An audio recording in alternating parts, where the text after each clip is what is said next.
जब आप दूसरों के लिए काम कर सकते। और की सोल और पूरा आरसीएम एक ऐसा प्लेटफॉर्म है जो हमें पूरी आज़ादी देता है, जितना चाहे हम दूसरों के लिए काम कर सके, क्योंकि मनुष्य जीवन बना ही इसी कारण से है कि हम सिर्फ अपने लिए नहीं, दूसरों के लिए जिए।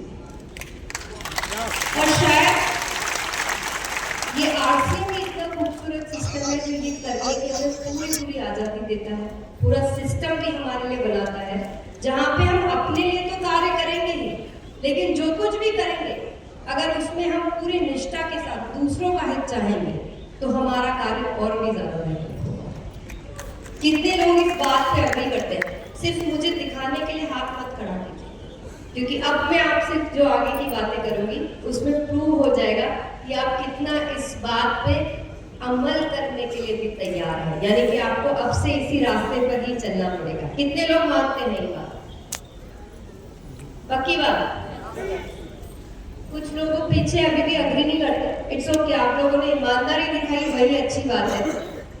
लेकिन आपको यहाँ धीरे धीरे आरसीएम परिवार में आपको समझ में आ जाएगा कि जिस दिन हमने अपने आप से पहले दूसरों के बारे में सोचना शुरू कर दिया, हमारी समृद्धि को कोई नहीं रोक पाएगा।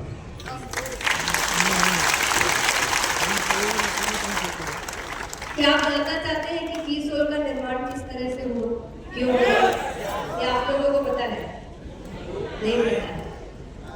तो आप सबको पता है कि आज से 25 साल पहले जब आरसीएम की शुरुआत हुई तो मात्र कुछ प्रोडक्ट्स के साथ शुरुआत हुई और सिर्फ पुरुषों ने इस सिस्टम को समझा।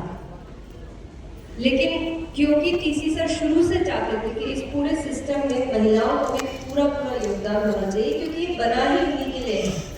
इसका जो पूरा कॉम्पोजिशन है, तो इसके हर, अगर हम बारीकी से इसके पूरे सिस्टम को समझेंगे तो ये काम महिलाएं ज़्यादा बेहतर तरीके से कर सकती हैं। लेकिन फिर भी काफ़ी सालों तक आरसीएम ने बहुत ऊंचाइयां छूली, इसके बाद भी महिलाओं का एक्टिव रेशियो बहुत छोटा सा था, या लगभग 2 से 3% में कहूँगी। तो टीसी सर को लगा कि जब सब कुछ ठीक है फिर भी महिलाएं यहाँ पर एक्टिव क्यों नहीं हो रही है? वो आती भी है तो अपने घर के पुरुषों के सम्मान में तालियां बजाने के लिए